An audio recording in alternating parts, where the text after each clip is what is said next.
Hi there, I'm Scarlett, and I hail from the heart of Dallas, Texas. I'm a 35-year-old woman.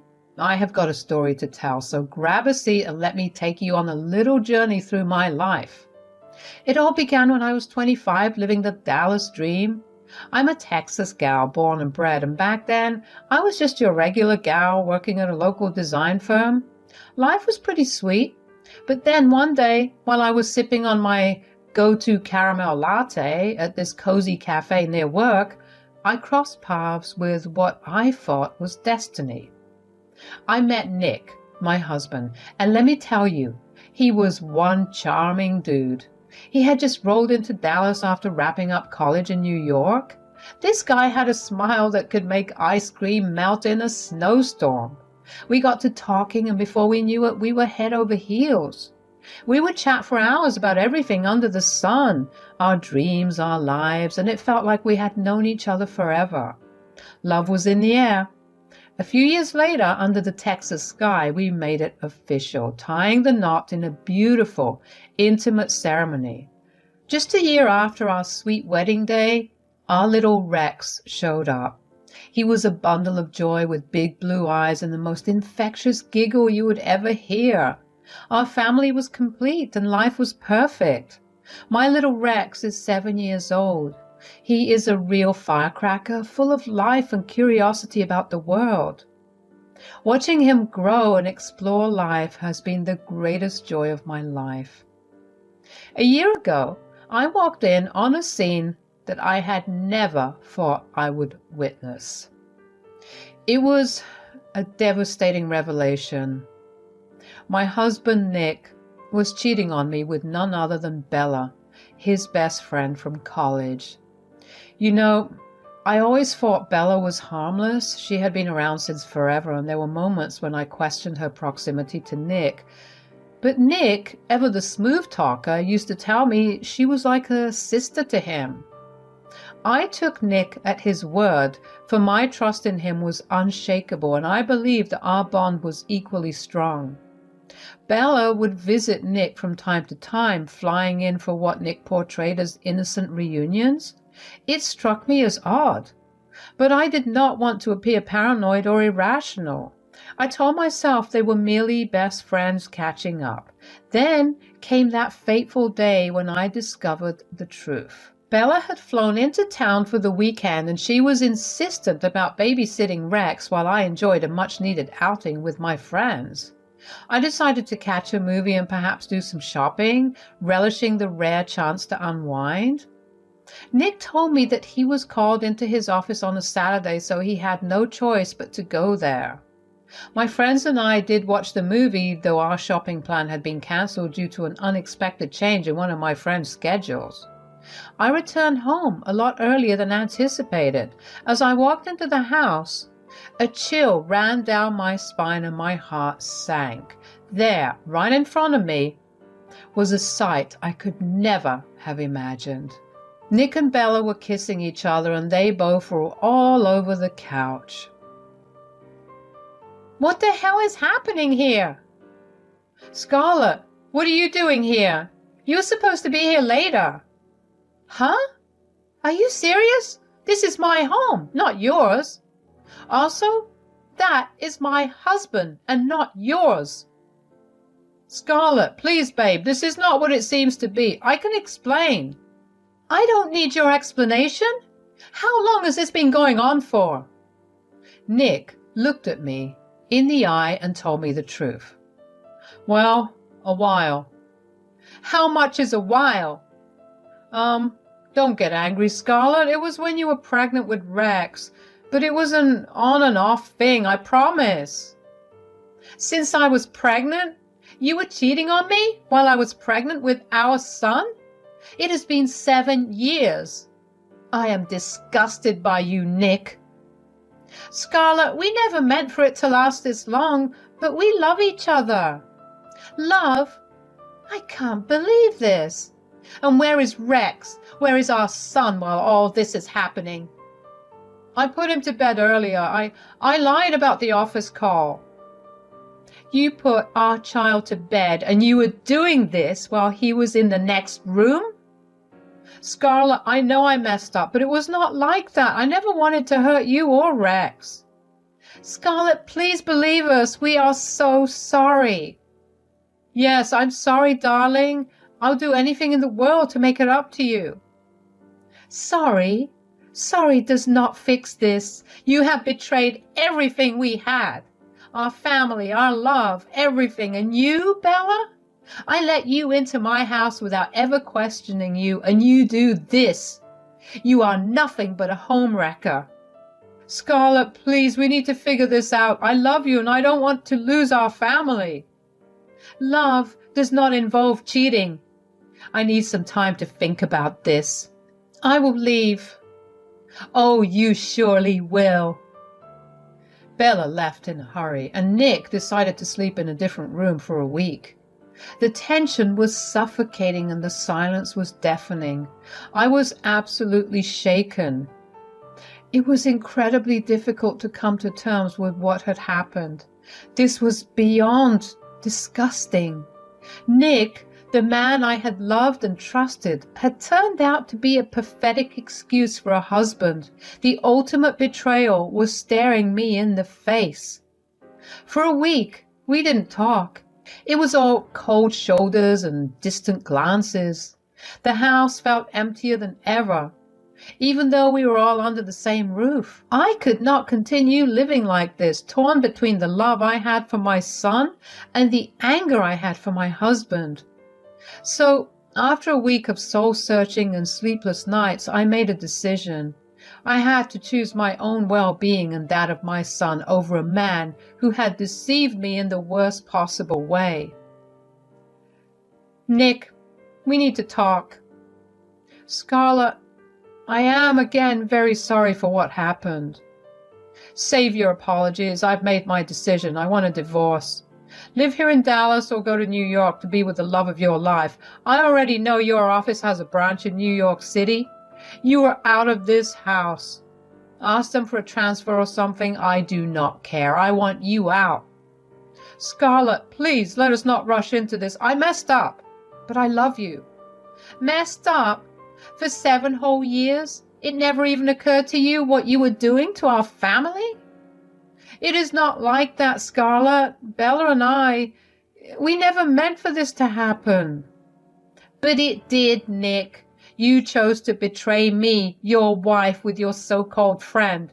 You two love each other, you say? So go spend your lives together. I don't care about you anymore. Scarlett, please don't do this. I'm begging you. You lie at the lowest tier of the pyramid, Nick. You are a disgusting man. You don't deserve to be in this house any longer. What about Rex? He is staying with me, obviously, until the court decides what's going to happen. Scarlett, I don't want to lose my son. You should have thought about that before you made your choices, Nick. You have 1 week to figure out your situation and leave this house. Within a week, Nick decided to leave our city and live with Bella in New York. He transferred offices to be with her. I couldn't believe the audacity of Nick. After all that had happened, the way he moved on so quickly was baffling to me. The day Nick was leaving, he decided to have a little chat with Rex. Hey, champ, I need to talk to you. Daddy, what's up? Well, buddy, I have to go away for work. It is a special project, and I don't know how long it'll take. But why, Daddy? Sometimes grown-ups have to do things they don't want to. How long will you be gone, Daddy? I don't know, buddy. Goodbye. The first month without Nick was like a roller coaster of emotions. On one hand, it felt liberating to have the freedom to set our own routines without the cloud of his betrayal hanging over us. But on the other hand, there was a constant sadness knowing that Rex was growing up without his dad around. As a mom, I felt this immense responsibility to make sure Rex was okay during this adjustment. We created our own little world, filling it with new experiences to replace the gap that Nick had left. One of the toughest things I had to do during this time was contact a lawyer and file for divorce. It was a heart-wrenching process, but it was a necessary step to move forward. The pain was unbearable. Then sometime later I received a phone call from Nick. It was the very first time we had spoken since he left, and his voice sounded different, as if he had changed significantly. "Scarlett, it's been a while, hasn't it? I just wanted to let you know that Bella and I are doing really well. We are happier than ever." "Good for you, Nick." "You know, Scarlett, I've realized that you were not quite the woman I needed. You didn't understand me as Bella does." "Well, I'm glad Bella is the woman you need. So did you just call me to insult me like that?" "So here's the reason I called. I'm in Dallas and I want to pick up Rex. I miss him." 1 month has gone by and no phone calls. You did not even pick up any of Rex's calls, and now all of a sudden you miss your son? "We are not divorced yet, and Rex belongs to both of us equally. I'm taking him to New York City with me for a week. It will be good for him. I think it is essential for Rex to spend some quality time with his father. It will help him adjust to the changes." "I understand that, Nick, but we should work out a proper arrangement. We do not want to disrupt Rex's routine or create confusion."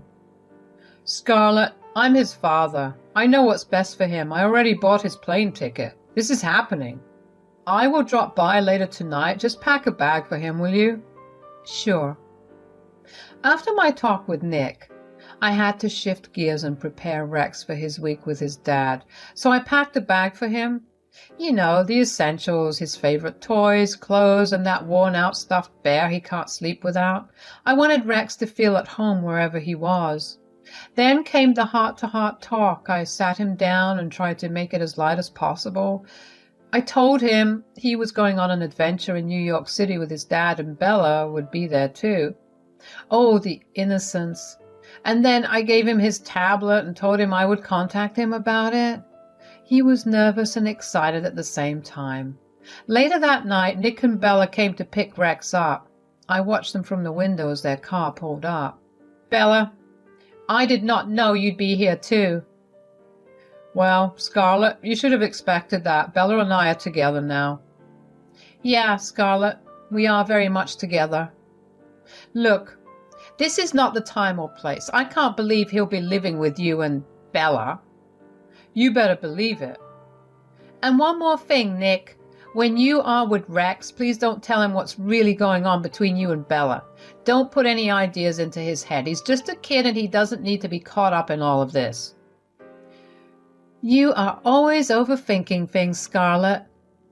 "I'm just protecting my son." As they left, I was left alone with my thoughts. Life had been happening so fast with so many changes in just a couple of months. It was hard to catch up, you know. I could not help but think about Rex staying with Nick and Bella, especially Bella. Would he be confused about why his daddy was living with another woman? It was all so overwhelming. This was the first time Rex had been away from me for an extended period, and it made me a bit anxious. I knew he would be in good hands with his father, but I couldn't help but worry about how all these changes were affecting my little boy. Thankfully, I had a solid support system. My friends and parents were there for me, providing comfort and a listening ear when I needed it. I was incredibly grateful for them, and they helped me navigate the emotional roller coaster that was my life at that moment. For the next 4 days, I made it a point to video call Rex every day. Each time he picked up, it was like a little ray of sunshine. Sometimes he was out in the park with his dad, and on one memorable occasion they were at Coney Island, riding all those funfair rides. Rex seemed so happy, and that was a relief. Bella was often there with them, and it was hard to see her interacting with my son. The pain was still fresh. On the 5th night of Rex's stay, when I video called him, my wildest nightmare came true. "Hey, champ, how was your day? What did you do? I've missed you." "We went to a museum, Mom. It was so cool. I wish you could have been there." "That sounds fun. Where is your dad, by the way?" "He's not home, Mom." "Oh, he's not? It is quite late, so you must be with Bella, right?" "No, Mom. I'm home all alone." "Wait, what? Is there a babysitter with you?" "No, there's no babysitter, Mom." Rex, it is 10 at night. Did you eat something? Dad said he would get pizza on his way back home, but he's not back yet. Hold on a minute, sweetheart. I'll talk to your dad and find out what's going on. I was mad, furious even, at Nick. How could he leave Rex all alone? It was irresponsible and, quite frankly, unacceptable. My concern grew as I tried calling both Nick and Bella, but neither of them was picking up. It was as if the universe had conspired to send me into a panic. Desperation began to set in. I called Rex back, hoping to hear his little voice on the other end, but there was no answer. My heart pounded in my chest and fear gripped me like a vice. I could not help but let my mind wander to all the worst-case scenarios. Had something happened to them? Was Rex okay? My thoughts were racing a mile a minute, and all I wanted was to hear my son's voice, to know that he was safe and sound. I called all three of them again and again, but there was still no answer. At that moment, I knew I had to take matters into my own hands. Desperation drove me to pick up the phone and call Jordan, a close friend who worked in the airline industry. I explained the situation to him, the urgency of it all. Without hesitation, he assured me that he'd do whatever he could to help. I had to get to New York to my son as quickly as possible. Jordan worked his magic, arranging the earliest flights possible. The flight was scheduled for 4 in the morning, and the hours leading up to it were the longest and most agonizing I had ever experienced. At 3 a.m., I could not wait any longer. I knew I had to get to New York as soon as possible to find out what was going on and to make sure Rex was safe. I left for the airport in a hurry. As I sat there on the plane, I couldn't stop the tears from flowing, my heart pounding with panic and fear. The seat felt like a prison, the minutes stretching into hours. I knew where Bella's apartment was, having been there once during a visit, but finding my way there at that hour was a challenge, and the dark, quiet streets of New York City only added to my sense of urgency. It was 9 in the morning when I finally reached Bella's apartment.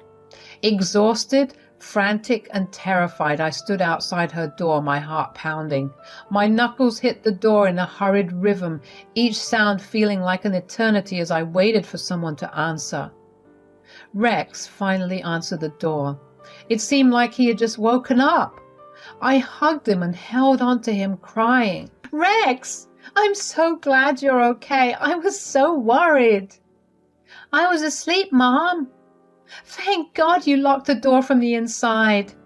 "Dad told me to." "Rex, are Dad and Bella still not back yet?" "No, Mom, they're not here." "Well, sweetie, Mommy is first going to make you a quick snack and then pack your bags. You are coming back with me." I stayed at Bella's apartment with Rex until 1 in the afternoon. The flight back home wasn't scheduled until 3, and there was no sign of Nick and Bella. With each passing minute, my fury grew, and I could have throttled them both with my bare hands for their irresponsibility. I couldn't fathom how they could leave a 7-year-old child all alone and not have the decency to communicate with me. God only knows where they were, what they were doing, or why they had left my son unattended. I just wanted to get back to Dallas. We arrived back at our home in Dallas around 8 in the evening, and I could not help but feel a sense of relief wash over me. Still, there was no word from Nick. I had so many questions and so much anger, and a part of me was also worried for him. Then, after having takeout for dinner, I dialed Nick again, and this time he picked up. But this time, I was not letting him off the hook easy. "Hey, how's it going?" "I'm okay. It's been quite a day. Where have you been?" "I just got around to listening to your voicemails. You sounded concerned about Rex last night." "Yeah, I tried to reach out to him, but he was not responding yet. So, where is our son?" "Well, yeah, I noticed you called last night and this morning. We had a lovely pizza night, watched a movie, called it a night early, and today, we've been out all day." "That is all well and good, but where's Rex right now?" I really want to talk to him. He's not answering my video calls on his tablet. Rex is here with me, actually. We're having a great time playing together. Oh, are you? Hold up a minute. I handed over the phone to Rex and put it on speaker. Hey, Daddy. Oh my God, Rex, hey buddy, how did you get there? Mommy came to Bella's house in the morning and took me home. Rex, I'm really sorry for leaving you alone and not coming back last night. Give the phone to your mom. Rex, honey, why don't you go and play? Thank God he's with you. Bella and I were just about to go to the cops. Listen, I can explain. Nick, do you have any idea how worried I was? You left Rex alone overnight. I couldn't reach either of you. You didn't even bother to call a babysitter to watch Rex. What if something bad had happened? And on top of all that, you just lied to me. Scarlett, I'm sorry. We lost track of time. We were out partying with a few friends. Partying? You left our son alone to party? It wasn't planned. We had a few drinks and it got out of hand. Then our phones died and we couldn't contact anyone. We were so hungover we woke up literally in the evening. You just vanished. Do you know how irresponsible is that? You know, this isn't the first time something like this has happened, right? I know, Scarlett, it was a terrible lapse in judgment. We should have been more responsible. And you were hungover for what, the whole day? You decide to pick up my phone now? Weren't you a little bit worried about our son? Like I said, the drinking got a bit out of hand. Nick, there is no excuse for the danger you put our son into. You left our child alone, scared and worried. You will pay for this.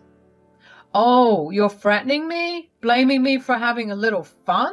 No wonder you're all alone and sad. Enough, Nick. I will make sure I get full custody of Rex. Oh, just keep dreaming. Little did Nick know that during our conversation I had been recording every word, capturing his excuses and apologies. I knew I needed evidence, and it was clear that this situation had spiraled out of control. After that day, I immediately contacted my lawyer to discuss the best course of action. I told him about how I wanted the full custody of Rex, and I had all the evidence I needed to prove the kind of dad Nick was. The evidence I had gathered painted a grim picture of Nick's actions, and the court took the matter seriously. The judge made it clear that despite his regret, Nick's actions were a clear breach of parental responsibility. I fought fiercely for my son's well-being, and the court recognized that Rex's best interests were my top priority. In the end, I was granted full custody of Rex, while Nick was given limited visitation rights. It has been 6 months since the divorce, and I've started moving on. I'm even seeing someone new. But let's get one thing straight. Rex is my number one. Always has been and always will be. Nick, well, he's pretty mad about the whole divorce thing. But then, out of the blue today, Nick called me up sounding all desperate and regretful. He drops a news on me. Bella cheated on him.